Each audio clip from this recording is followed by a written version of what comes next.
Assalamualaikum warahmatullahi wabarakatuh. Perkenalkan, nama saya Risa Amelia dari Program Studi Administrasi Niaga kelas A, mata kuliah Akuntansi Keuangan Dasar, yang akan menjelaskan secara singkat jenis dan bidang usaha beserta contohnya.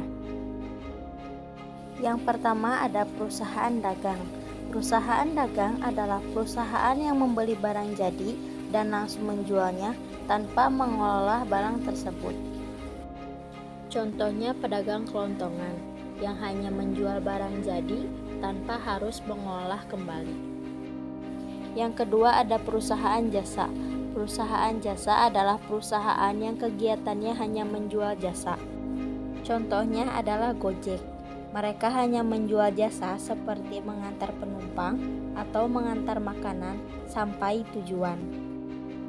Yang ketiga ada perusahaan manufaktur. Perusahaan manufaktur adalah perusahaan yang kegiatannya mengolah bahan baku menjadi barang jadi. Contohnya adalah pabrik roti yang mengolah bahan baku seperti tepung lalu menjadi barang jadi yaitu roti. Yang keempat ada perusahaan perorangan. Perusahaan perorangan adalah usaha kecil atau UKM yang dimiliki oleh perorangan dengan modal terbatas dan pengelolaan yang relatif sederhana.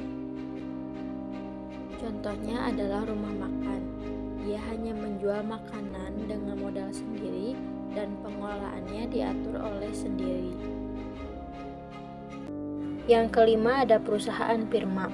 Perusahaan firma adalah dua perusahaan yang menjalankan usaha menggunakan nama bersama. Contohnya merek Nike yang sudah terkenal di Indonesia bahkan di mancanegara. Yang keenam ada CP atau perusahaan komoditer.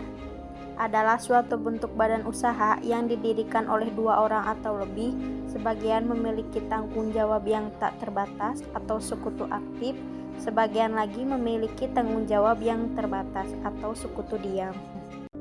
Contohnya adalah CP Pimako.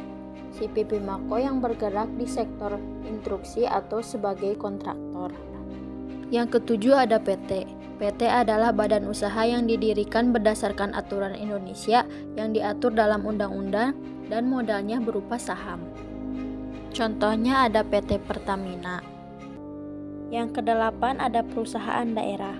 Perusahaan daerah adalah perusahaan yang didirikan oleh pemerintah daerah, sebagian besar modalnya dari kekayaan daerah yang bertujuan meningkatkan ekonomi daerah. Contohnya adalah PDAM. PDAM adalah perusahaan daerah air minum yang memanfaatkan air untuk dijual kepada masyarakat. Yang kesembilan ada Perum. Perum atau perusahaan umum adalah suatu perusahaan yang dimiliki suatu badan usaha milik negara dengan modal yang dimiliki oleh suatu pemerintah negara. Contohnya adalah perusahaan Bulog. Perusahaan Bulog menjual beras yang akan dijual kepada rakyat-rakyat yang kurang mampu. Sekian penjelasan singkat dari saya. Terima kasih atas perhatiannya. Wassalamualaikum warahmatullahi wabarakatuh.